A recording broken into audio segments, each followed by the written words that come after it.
Halo semua. Assalamualaikum warahmatullahi wabarakatuh. Perkenalkan kami peserta Latsar CPNS Kabupaten Sambas Angkatan 20 tahun 2025. Di sini kami akan mempresentasikan tugas agenda 3. Dengan Widya Iswara Bapak Hot Junjungan Simamora SHMH. Paparan kami berjudul kedudukan dan peran ASN dalam mewujudkan literasi digital untuk mewujudkan Smart ASN. Baik, yang pertama yaitu kedudukan ASN.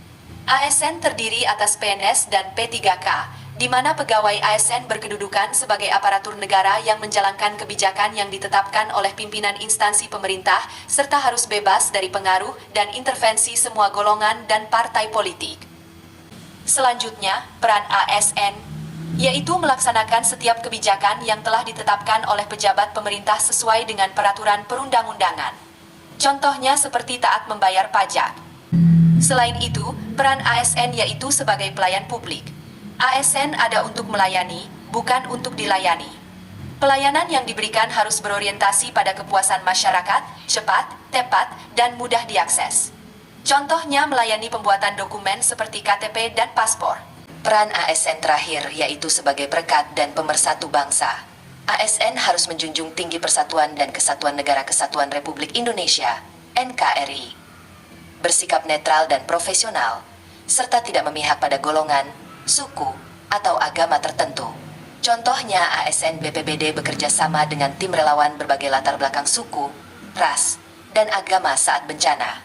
Selanjutnya pengertian literasi digital. Literasi digital adalah kemampuan untuk memahami, menggunakan, mengakses, mengintegrasikan, mengevaluasi, dan menciptakan informasi melalui teknologi digital. Dalam konteks Smart ASN, diharapkan mampu memanfaatkan teknologi dengan bijak untuk mendukung pelayanan publik yang efisien, responsif, dan akuntabel. Mengapa literasi digital penting? Literasi digital penting agar kita bisa melindungi diri dari bahaya online, memilah informasi, dan menggunakan teknologi dengan bijak. Apa manfaat literasi digital? Pertama, untuk menghadapi era disrupsi digital. Literasi digital membantu individu siap menghadapi perubahan di era digital, seperti perkembangan kecerdasan buatan, teknologi blockchain, dan Internet of Things. Kedua, mampu berpikir kritis. Dengan melibatkan kemampuan untuk menganalisis informasi dan mengenali misinformasi atau berita palsu. Ketiga, memperluas akses informasi. Literasi digital memungkinkan akses ke informasi global yang memperkaya ilmu pengetahuan individu. Manfaat yang terakhir yaitu meningkatkan produktivitas. Dengan literasi digital, seseorang dapat menggunakan alat digital untuk meningkatkan efisiensi dan produktivitas kerja. Selanjutnya, 4 pilar utama literasi digital. Pertama, digital skill yaitu keterampilan digital. Kedua, digital culture yaitu budaya digital. Ketiga, digital ethics yaitu etika digital. Dan yang keempat, digital safety yaitu keamanan digital. Mari kita membahas digital skills. Digital skill merupakan kemampuan individu dalam mengetahui, memahami, dan menggunakan perangkat keras dan lunak serta sistem operasi digital dalam kehidupan sehari-hari yang dibutuhkan untuk pekerjaan secara efektif.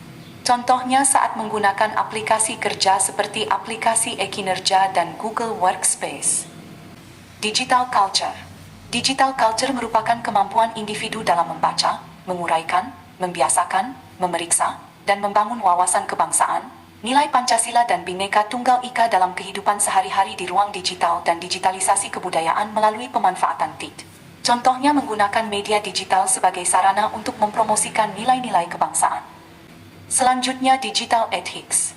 Digital ethics merupakan kemampuan individu dalam menyadari, mencontohkan, menyesuaikan diri, merasionalkan, mempertimbangkan, dan mengembangkan tata kelola etika digital atau netiquette dalam kehidupan sehari-hari.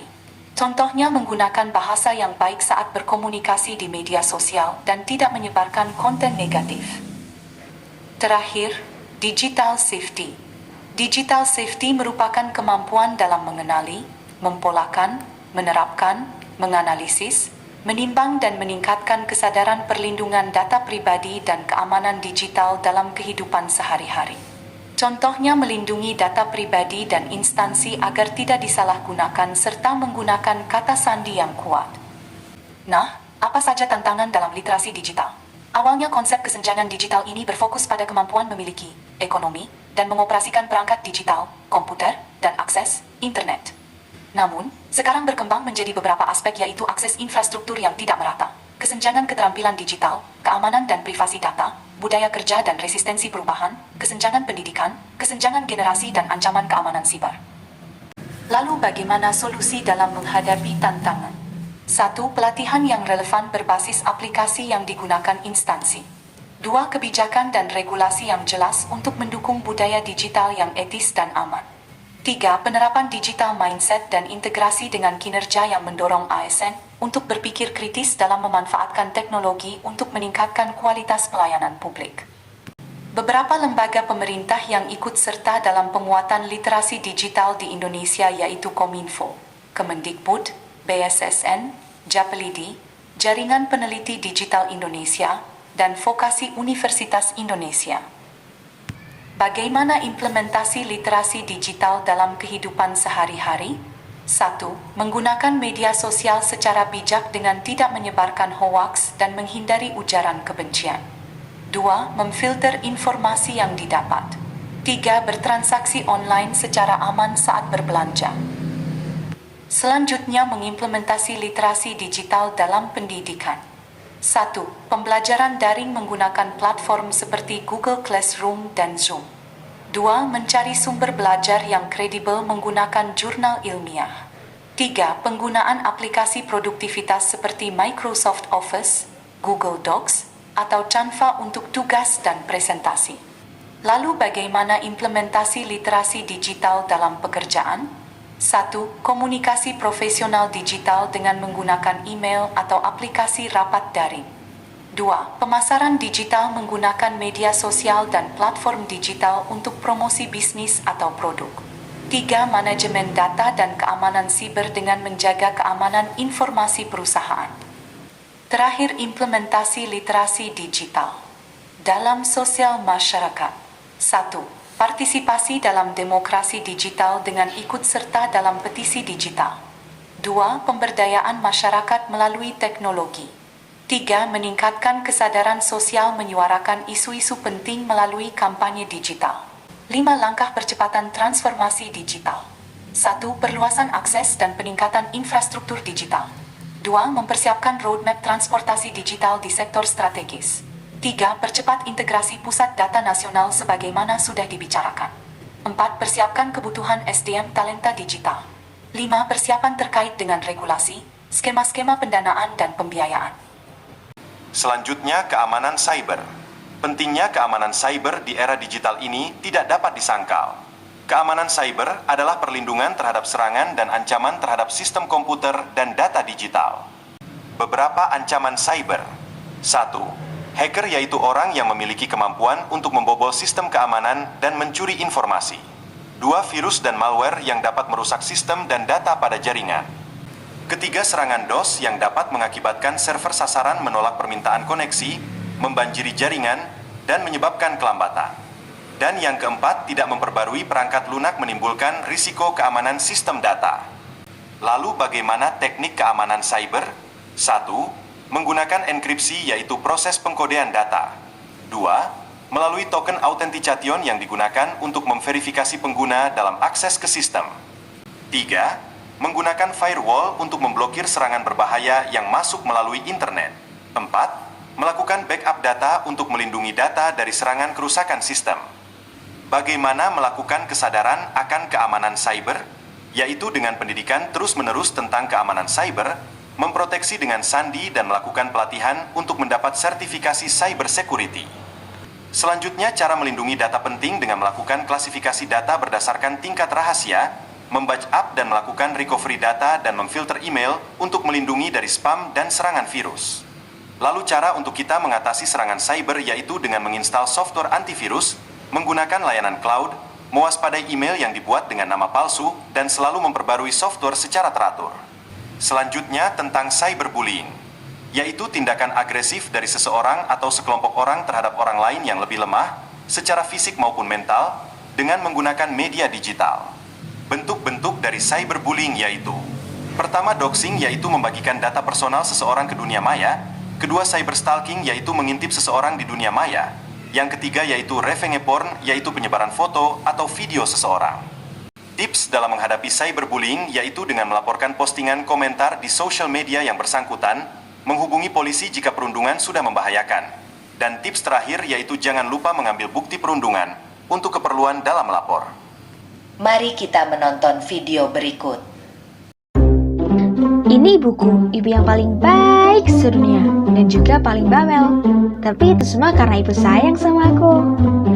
Ibuku suka main media sosial loh, terutama main Facebook.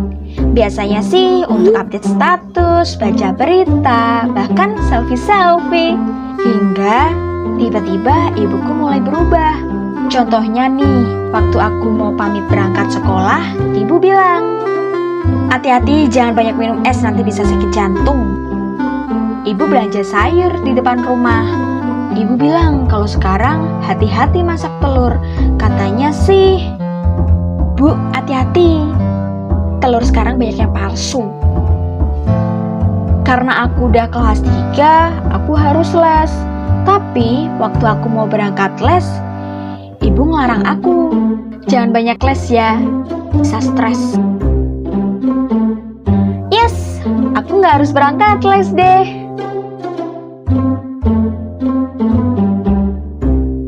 Akhirnya, aku ke kafe sama teman-teman. Lagi asik-asiknya main laptop, ibu kirim pesan. Isinya sih, gak boleh minum kopi.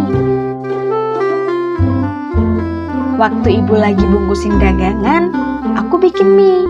Ibu bilang, "Dek, jangan banyak makan mie, bumbunya sekarang yang palsu loh." Lama-lama, aku mulai resah dengan kekhawatiran ibu. Hingga aku merasa semua ini gak bener. Akhirnya aku bilang deh sama ibu, semua berita yang ibu terima itu belum tentu benar, apalagi kalau sumbernya tidak jelas. Kata guruku, saring dulu sebelum sharing.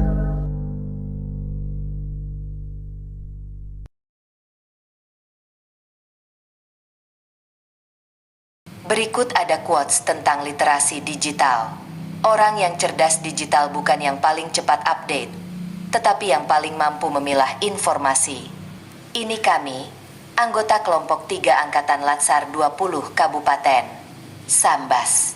Di balik senyum yang terekam, ada perjalanan yang sedang kami mulai.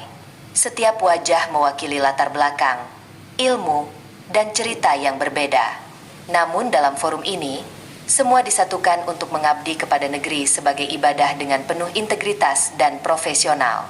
Terima kasih Pak Mora dan teman-teman.